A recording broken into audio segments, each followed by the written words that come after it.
My 13-year-old niece giggled, peeling away the plastic from the $850 phone I'd bought her. Mom says, if you disappeared tomorrow, no one would even notice.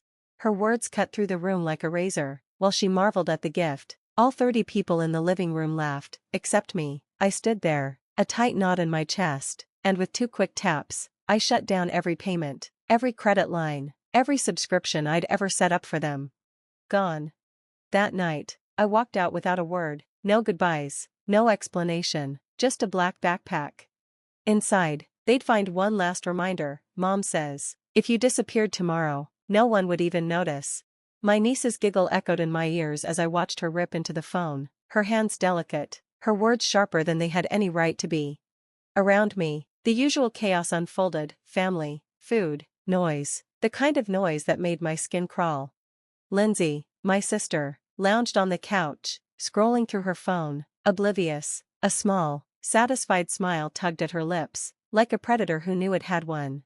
Mom was in the kitchen, pretending to stir something, but I could see the slight lift in her shoulders, her approval, always silent, but never unspoken.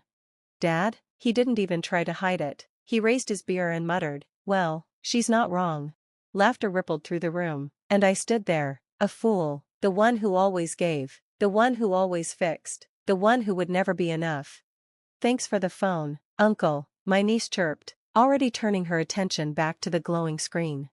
I watched her, every beat of my heart too loud, every muscle in my body tense. The walls felt closer, suffocating. But I didn't say anything, I just nodded, smiled, pretended. That's what I did, always. Lindsay glanced up, her eyes met mine, cold, amused, satisfied. It was as if she had been waiting for this, for me to shrink under the weight of their cruelty, to stay silent. All right, everyone, let's cut the cake. Mom's voice broke through, too bright, too cheerful, sweeping away any remnants of tension, but not the taste, that bitter, sticky taste that clung to my throat. I moved to the kitchen, standing by the counter, watching them gather around the cake. Candles flickered, wishes were made, and I just stood there, clenched fists, a jaw tight enough to crack.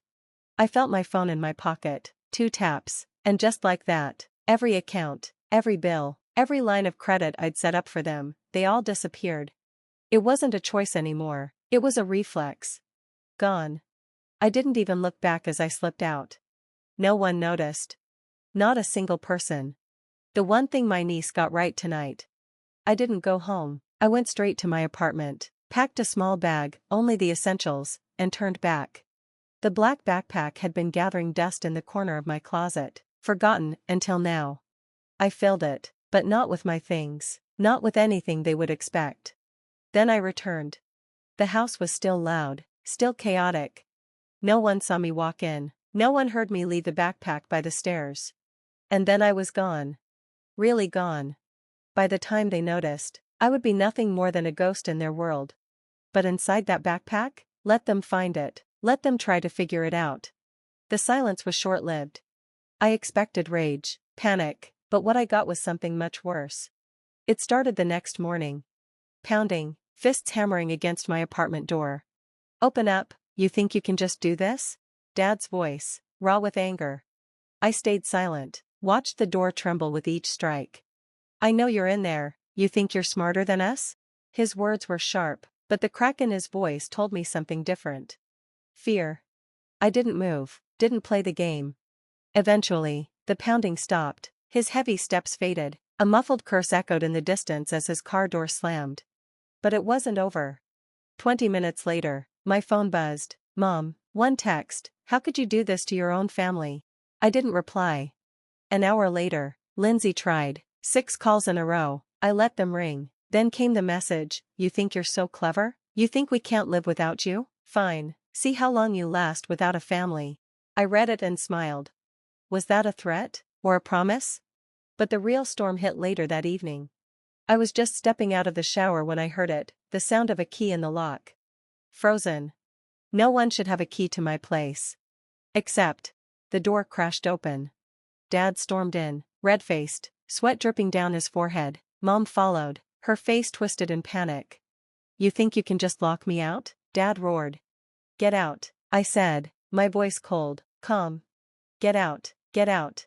Mom's voice cracked. This is what you've become, abandoning your own family?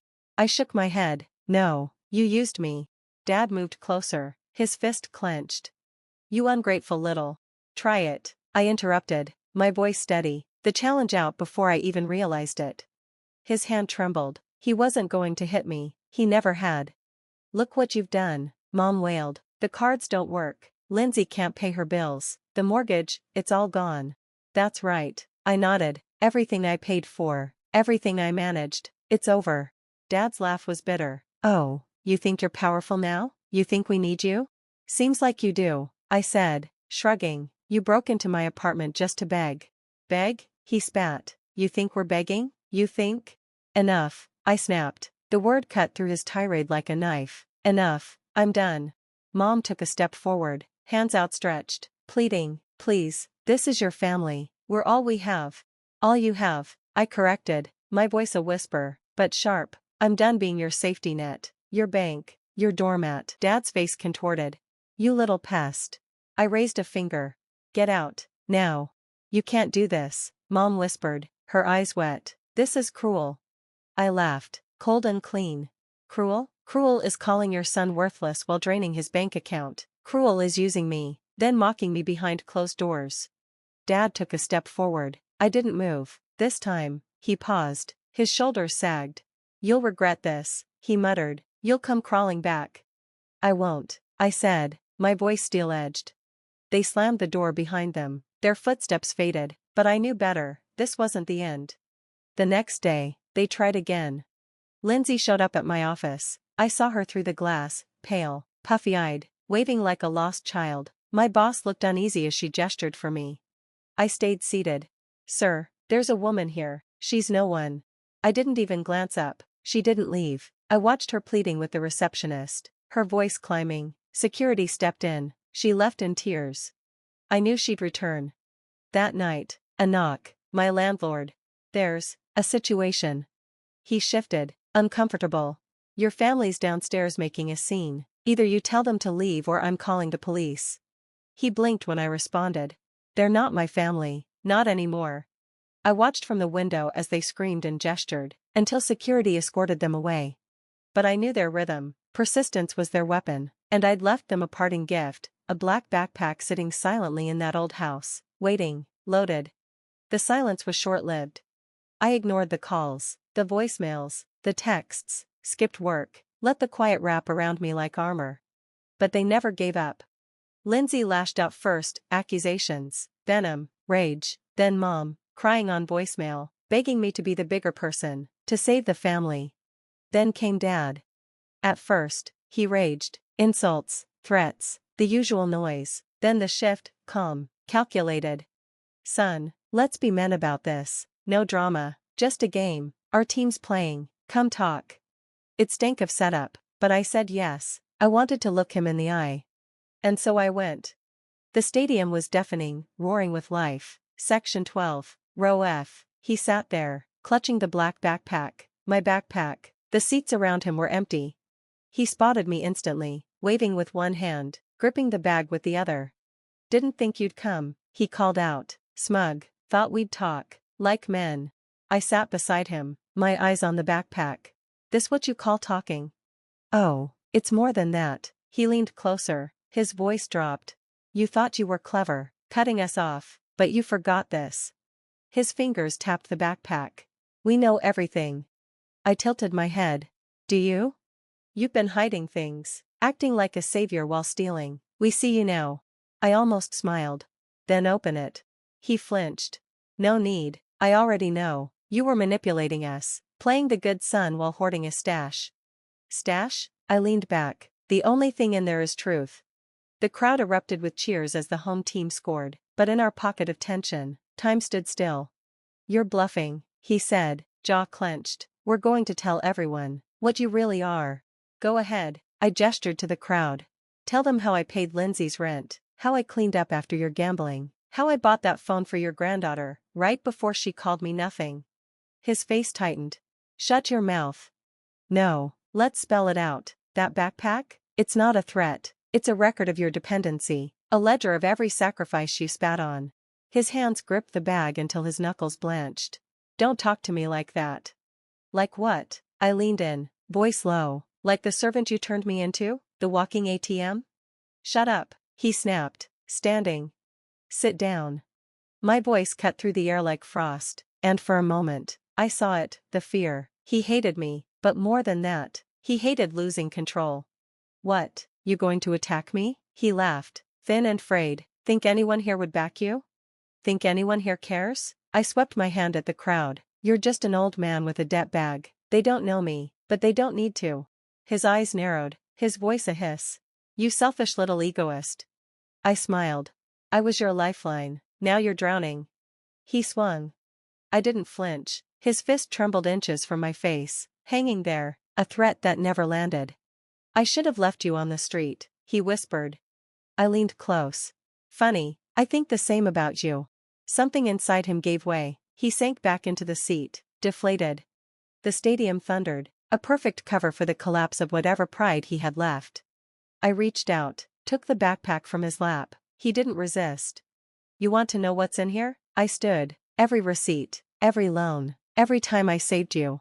I unzipped it, pulling out thick stacks of paper, raising them for all to see. This is the truth. You want to expose me? Go ahead, but they'll see who really bled. People stared, some filmed. You betrayed me, I said, louder now. The day you turned me into your bailout plan. The day you laughed when they all called me worthless. Stop, he muttered. No, you wanted a scene. Here it is. I tossed the papers down the stairs. They scattered like leaves. You don't just walk away from family, he shouted after me. But I did, without a glance. For the first time, his voice meant nothing. They kept trying, at first. The day after the stadium, my phone lit up like a siren. Calls, messages, threats, pleas. I let them rot in silence. Dad cracked first. The rage drained fast. It turned into begging, into desperation. But it was already too late. We can talk this out. A lie. I'll forget everything. Let's be a family again. I didn't respond. Then came Mom, her texts drenched in guilt. You're breaking our hearts. We didn't mean it. Family is all we have. I didn't bother reading the rest. Lindsay followed. Her messages were knives. You're a coward, selfish, worthless. You've ruined everything. Then, please, I didn't mean it. I was scared. Don't do this. But I did. Silence was my answer. Silence was my revenge. At first, they didn't believe it. Thought I was bluffing. Playing some twisted game. But as days turned to weeks, as the bills they used to ignore mounted, as friends stopped choosing sides, reality sank in. They couldn't reach me. The landlord at their house called, nervous and stammering. They haven't paid rent, he said. I didn't know who else to call. Not my problem, I said, and hung up. Mom sent a photo, her and Lindsay sitting in the dark, a single candle flickering. We have nothing left. I deleted it without a second glance. One night, coming back from the grocery store, I saw him. Dad. Pacing outside my building like a ghost trapped in daylight. His face pale, hands shaking. The fire in his eyes, extinguished. He saw me and lit up with that twisted hope. Rushed over. Listen, you can't do this. You're my son. No, I said, brushing past him. I was your wallet. He blocked my path, voice cracking. We raised you. We gave you everything. You used me. I met his eyes. And now you have nothing. He grabbed my arm, desperate, pathetic. You don't get to do this. You think you're better than us? I know I can walk away. I pulled free. He swung, weak, clumsy. His fist barely grazed my shoulder. He stumbled, gasping for breath. Pathetic, I muttered. His face contorted with rage. You'll come crawling back. You always do. You're nothing without us. I laughed, sharp and real. It echoed down the quiet street. I was nothing with you. And I walked away. Didn't look back. That night, I buried my phone in the bottom drawer of my desk. The missed calls piled up. The voicemails, the texts. But they couldn't touch me. A week later, a letter arrived, handwritten, trembling script. Your father is sick. Lindsay's not herself. We're falling apart. Please come home. I crumpled it without reading more. They were falling apart. Good. Because I wasn't. I stayed put. Same apartment, same job. But I stopped existing in their world. And without me, their world crumbled. Lindsay's friends ghosted her. Mom's holiday card relatives vanished. Dad lost his job after one outburst too many. But I didn't care. I didn't check. I lived. I cooked, slept deeply, took long walks with no guilt, no dread. They were voices now. Ghosts from a house I'd burned to the ground. And I was free. Months passed. Silence settled in like an old friend. I woke when I wanted. Ate without apology. Explored corners of the city I once ignored. Now and then, I'd brace for the old buzz, that spike of guilt, the frantic plea for rescue. But it never came. I'd done the unthinkable. I'd buried them. Not on earth, in my life. One crisp autumn morning, I walked down Main Street. Past the cafe where I bought Lindsay birthday cakes. The boutique where I dropped hundreds for their approval. The restaurant where I paid for dinners I was barely invited to. Ghosts. Everywhere. On the corner, a street musician played something slow and aching. A song with no polish, just truth. I stopped. Let the melody wrap around me. It wasn't about love. Wasn't about loss. It was about release. When he finished, I dropped a 20 into his open case. He nodded. And I smiled. Not out of habit. Not because someone needed me to. But because I wanted to. And that was the difference. I didn't need them. I never did. I kept walking. Each step lighter. Each breath deeper. As the sun dipped behind the buildings, washing the sky in fire and gold, I felt it. Not relief. But something stronger. Peace,